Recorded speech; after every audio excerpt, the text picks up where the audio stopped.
Hey y'all, welcome back to my channel and welcome back to another meal prep / batch cooking video.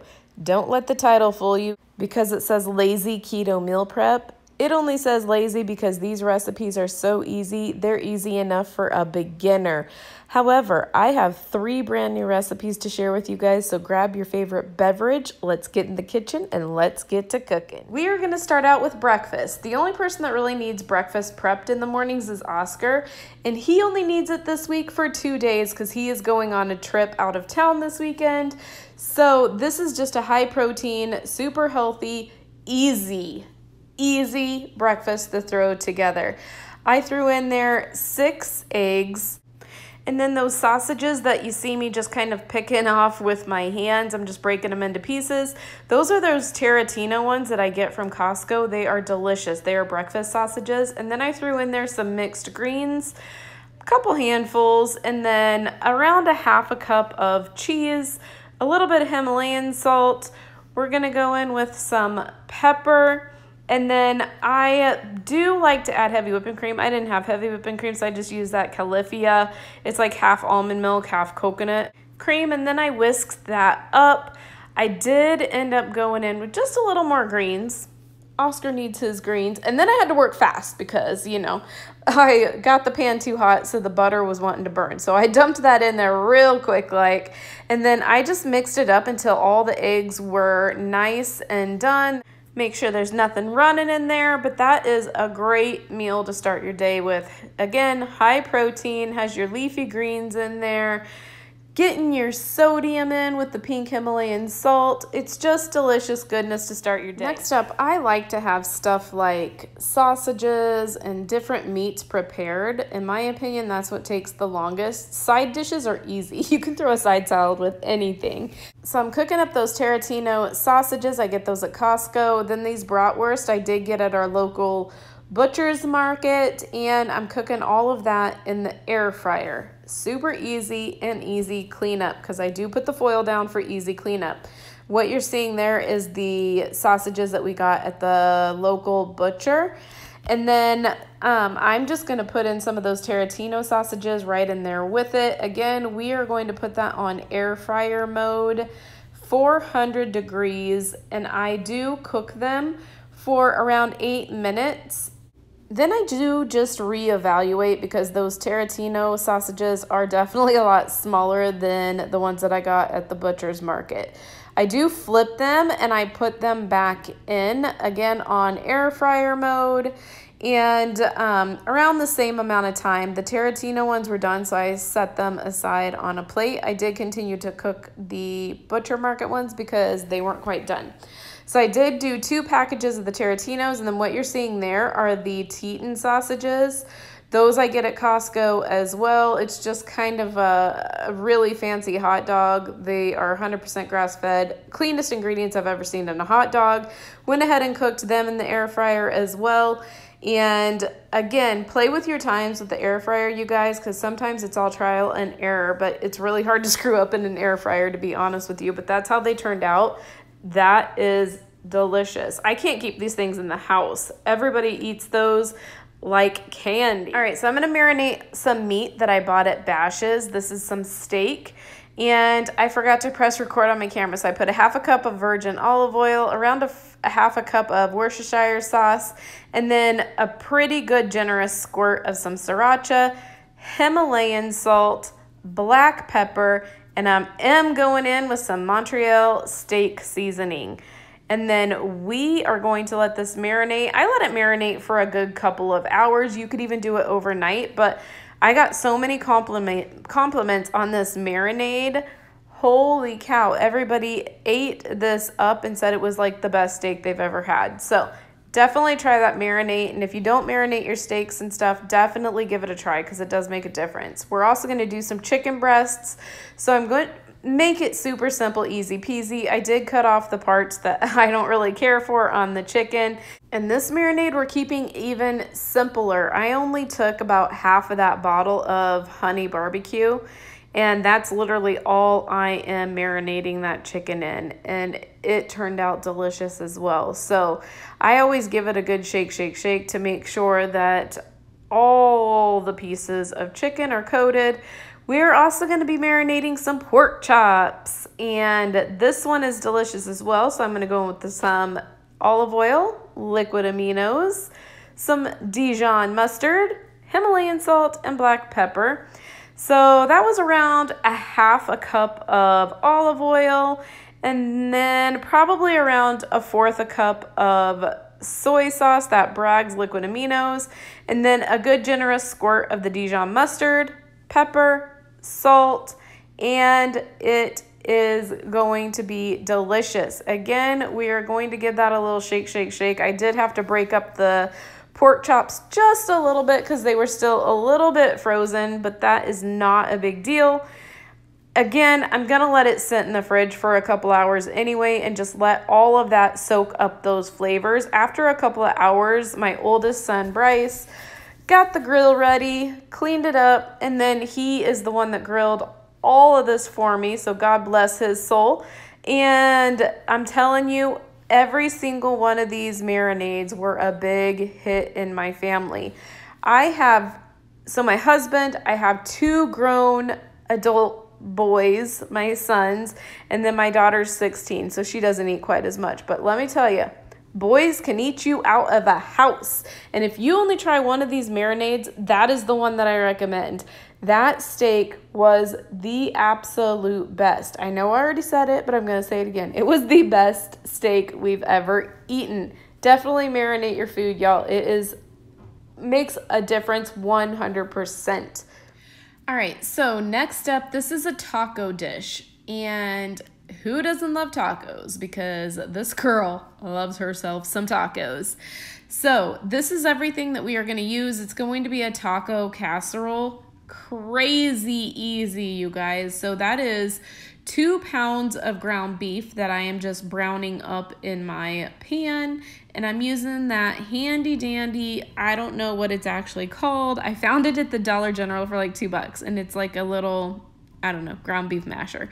Then this company, Kitchen Mama, sent me this can opener. I love it. You literally set the can opener on the can, push the button, and it does the job for you. And then that is how it opens up. Not affiliated, but it's a pretty cool device. It's linked in the description box if you're interested. Then that cauliflower rice, I microwaved that because that is a microwavable bag. I get that at Costco. 5 minutes in the microwave, and then I like to take and put it in like a little cherry cloth and then, or paper towel or whatever. Get all the liquids out of there. I dumped that right in there with the ground beef. Once the ground beef was done, I put in there 1 can of Rotel, 1 can of green chilies. I know your mouth is watering already.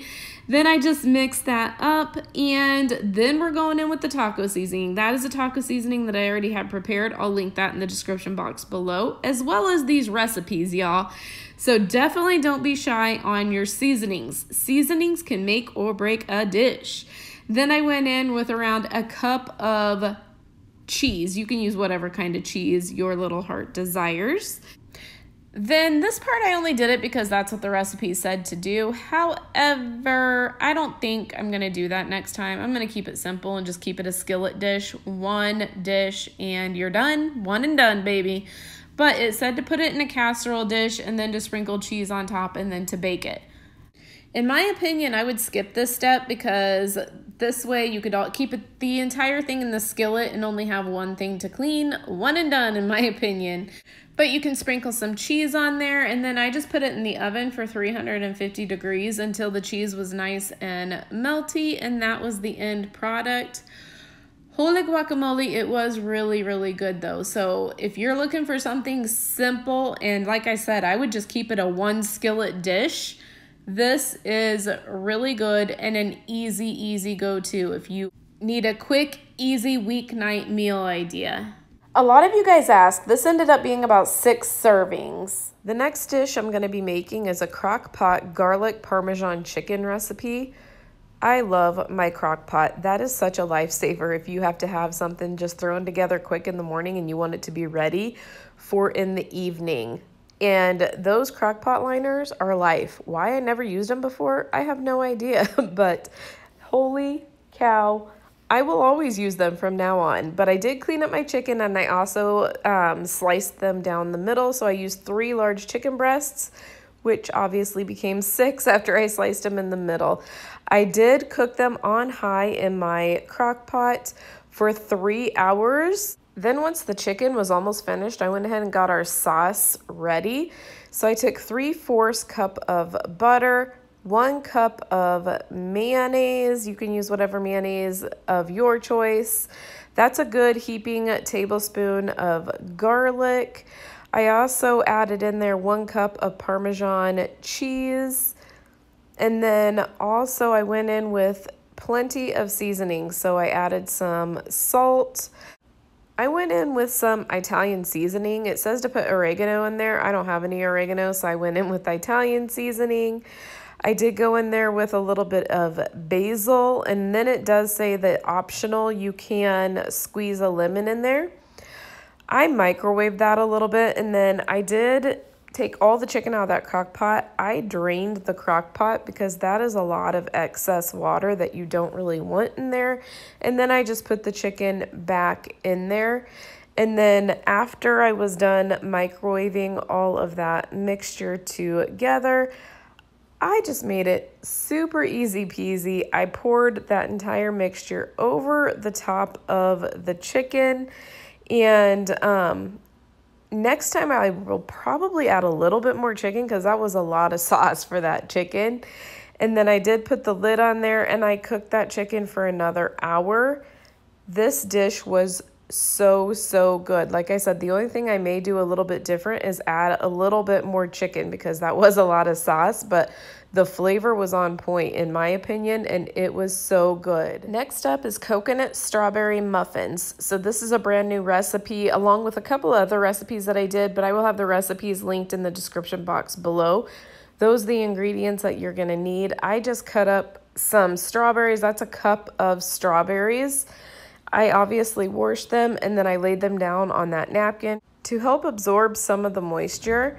Then I went in with a 1/2 cup of granulated sweetener, 3/4 cup of coconut flour, 1/4 teaspoon of salt, 1 teaspoon of baking soda, 1/4 cup of coconut flakes. I mixed all the dry ingredients together, and then I went in with the wet ingredients. So I put 4 large eggs in that bowl, and then I just whisked that really well, and then I added that to the dry ingredients. Then I do go in with 1 cup of canned coconut milk. I'm using the unsweetened and full fat, as well as 2 teaspoons of vanilla. And then I just mix that up really well because then after you do that, you're just gonna fold your strawberries in so that way your strawberries don't become like a hot mess in the batter. So my honest opinion on this recipe is I probably won't make this again. My personal opinion, it was really too moist. It almost tasted like that dulce de leche cake. I think that's what that cake is called. But I don't care for that kind of cake. So if you like that type of consistency to where it's very moist on the inside, and I'm guessing the coconut milk is what did that, is what I'm guessing. I'm not really for sure. But I did bake these at 350 degrees.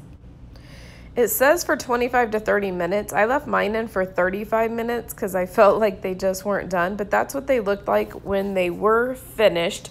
Let me tell you though, the flavor was on point. They were just super moist. And I don't know, when I eat a muffin, I want it more like fluffy, more kind of cake-like, or maybe like brownie-like.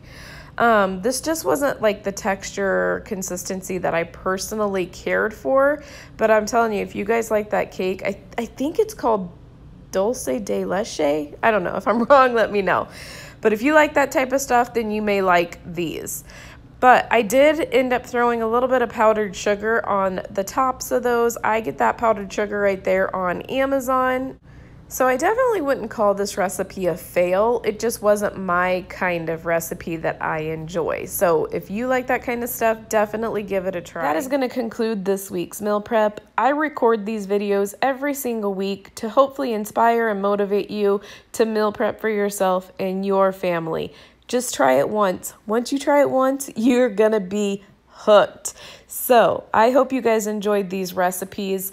Definitely give some of them a try, and if you do, follow me on Instagram. I'll leave it in the description box below.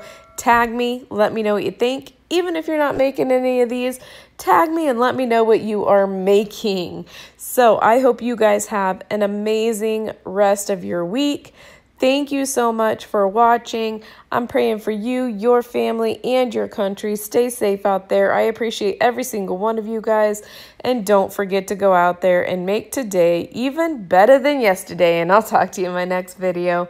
Bye. On my own, but I don't know why you hit the road, but you don't realize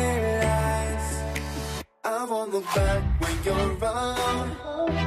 I won't think twice when